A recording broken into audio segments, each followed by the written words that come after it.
নমস্কার বন্ধুরা, সনাতন প্রবাহ মোটিভেশন চ্যানেলে আপনাদের সকলকে স্বাগত। আজ আমরা উদ্বোধন কার্যালয় থেকে প্রকাশিত শ্রী শ্রী মায়ের কথা এই বইটি থেকে পাঠ শুরু করব। এখানে জগৎমাতা শ্রী শ্রী মা সারদা দেবী ও তার ভক্ত শিষ্যদের কথোপকথন তুলে ধরব।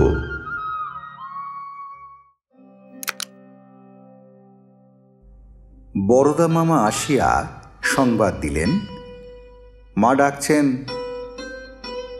বাড়ির মধ্যে গিয়া দেখি মা তাহার ঘরের ভিতরে দুয়ারে দাঁড়াইয়া অপেক্ষা করিতেছেন। প্রণাম করিতেই জিজ্ঞাসা করিলেন, কোথা থেকে এসেছ? আমি জেলার নাম বলিলাম। এখন বুঝি ঠাকুরের কথা টথা নিয়েই আছো? আমি ওই কথার কোনো উত্তর দিলাম না, যেন পূর্ব পরিচিতের মতো কথাবার্তা, সেই সস্নেহ দৃষ্টি আমার এখনো মনে পড়িতেছে। তুমি কায়স্থ? আমার সব শরীর কিন্তু শীতকাল বলিয়া র্যাপারে ঢাকা। হ্যাঁ। তোমরা কটি ভাই? 4 ভাই। বসো, জল খাও। এই বলিয়া নিজেই বারান্দায় আসন পাতিয়া দিয়া রাত্রের প্রসাদী লুচি ও গুড় একটা বাটিতে করিয়া আনিয়া দিলেন। পূর্বদিন তারকেশ্বর হইতে হাঁটিয়া গিয়াছি। সন্ধ্যায় দেশরা, জয়রামবাটির উত্তর পাশের গ্রাম, পৌঁছি। সঙ্গে দেশরার একটি ছেলে, গোবিন্দ রায়ের বড় ছেলে, তাহার সঙ্গে হরিপাল স্টেশনে আলাপ হয়। রাত্রিতে তাহাদের বাড়িতে ছিলাম। মা এইসব শুনিলেন এবং আমার খাওয়ার পর বলিলেন, স্নান করো না, অনেক পথ হেঁটে এসেছ। পান দিলেন। মধ্যাহ্নে ঠাকুরের ভোগ হইতেই আমাকে ডাকাইলেন এবং প্রথমেই খাইতে দিলেন। নিজেই শালপাতায় ভাত তরকারি সব বাড়িয়া দিয়া গেলেন। আমি মায়ের ঘরের বারান্দায় বসিয়া খাইতেছি। খাবার সময় মা বলিলেন, পেট ভরে খেও জানো। খাওয়ার পর পান দিলেন। বৈকাল 3-4টার সময় বাড়ির মধ্যে গিয়া দেখি মা ময়দা মাখিতেছেন। তার ঘরের বারান্দার দক্ষিণ পশ্চিম কোণে পূর্ব মুখে পা মেলিয়া বসিয়াছেন। পাশেই ছোট্ট উনুন। বৈকালে লুচি তরকারি ইত্যাদি সেখানেই রান্না হয়। আমাকে দেখিয়া মা জিজ্ঞাসা করিলেন, কি চাও? তোমার সঙ্গে কথা আছে। কি কথা? বসো। এই বলিয়া বসিতে আসন দিলেন।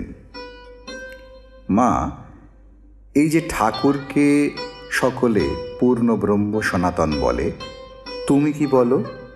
হ্যাঁ, তিনি আমার পূর্ণ ব্রহ্ম সনাতন। আমার বলায় আমি বলিলাম, তা প্রত্যেক স্ত্রীলোকেরই স্বামী পূর্ণ ব্রহ্ম সনাতন, আমি সেভাবে জিজ্ঞাসা করছি না। হ্যাঁ, তিনি পূর্ণ ব্রহ্ম সনাতন, স্বামী ভাবেও এমনি ভাবেও। তখন আমার মনে হইল, তিনি পূর্ণ ব্রহ্ম হইলে মা জগদম্বা স্বয়ং যেমন সীতারাম রাধাকৃষ্ণ পরস্পর অভিন্ন। আমিও এই বিশ্বাস লইয়াই মাকে দেখিতে গিয়াছিলাম। জিজ্ঞাসা করিলাম, তবে যে তোমাকে এই দেখছি যেন সাধারণ স্ত্রীলোকের মতো বসে রুটি বেলছ, এসব কি মায়া নাকি? মায়া বই কি? মায়া না হলে আমার এ দশা কেন? আমি বৈকুণ্ঠে নারায়ণের পাশে লক্ষ্মী হয়ে থাকতুম। বলিয়াই আবার বলিতেছেন, ভগবান নরলীলা করতে ভালোবাসেন কিনা? শ্রীকৃষ্ণ গোয়ালার ছেলে ছিলেন, রাম দশরথের বেটা। তোমার কি আপনার স্বরূপ মনে পড়ে না? হ্যাঁ, একবার মনে পড়ে। তখন ভাবি, এ কি করছি, এ কি করছি? আবার এইসব বাড়ি ঘর ছেলে পুলে মনে আসে ও ভুলে যাই। আমি প্রায় রোজই সন্ধ্যার পর মায়ের ঘরে গিয়া বসিতাম। মা খাটে শুইয়া থাকিয়া কথাবার্তা বলিতেন। রাধু মায়ের ভাইজি মায়ের পাশে ঘুমাইয়া থাকিত। ঘরে পিল সুজের উপর প্রদীপ মিট মিট করিয়া জ্বলিত। কোনো কোনো দিন ঝিকে মায়ের পায়ের বাদের তেল মালিশ করিতে দেখিতাম।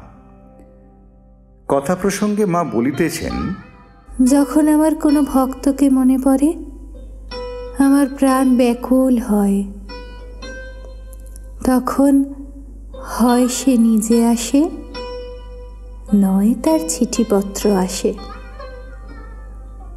এই যে এখানে এসেছ, একটা কিছু ভাব নিয়ে এসেছ। হয়তো জগৎমাতা ভেবে এসেছ।